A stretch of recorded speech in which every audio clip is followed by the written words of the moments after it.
The Lord be with you. I'm Deacon Keith Fournier, and our first reading is from the first book of Samuel. And for all Israel, the word of Samuel was as the word of Yahweh. Since Eli was very old and his sons persisted in their wicked behavior toward Yahweh, it happened at that time that the Philistines mustered to make war on Israel. And Israel went out to meet them in war, pitching camp near Ebenezer, while the Philistines pitched camp at Aphek. The Philistines drew up their battle line against Israel. The fighting was fierce, and Israel was beaten by the Philistines. About 4,000 men in their ranks were killed on the field of battle.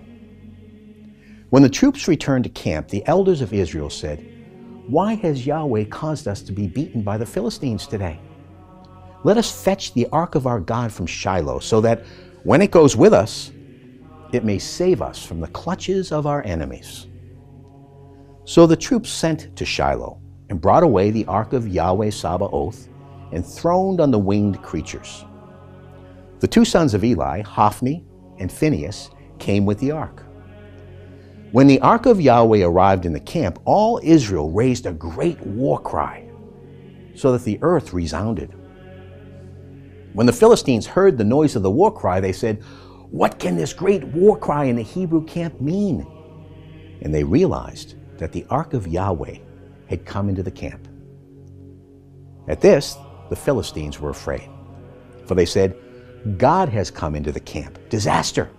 They said, "For nothing like this has ever happened before. Disaster! Who will rescue us from the clutches of this mighty God? This was the God who struck down Egypt with every kind of misfortune in the desert.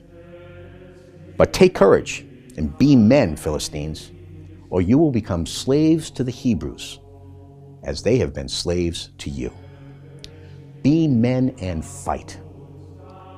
So the Philistines gave battle, and Israel was defeated, each man fleeing to his tent. The slaughter was very great. On the Israelite side, 30,000 foot soldiers fell.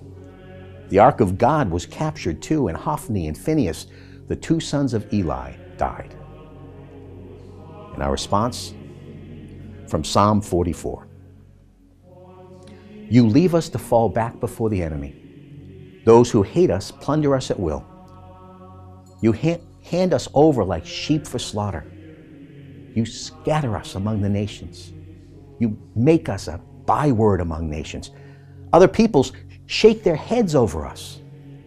All day long I brood on my disgrace, the shame written clear on my face. For we are bowed down to the dust and lie prone on the ground. Arise, come to our help, ransom us as your faithful love demands. In a reading from the Holy Gospel according to St. Mark. A man suffering from a virulent skin disease came to him and said, pleading on his knees, "If you are willing, you can cleanse me."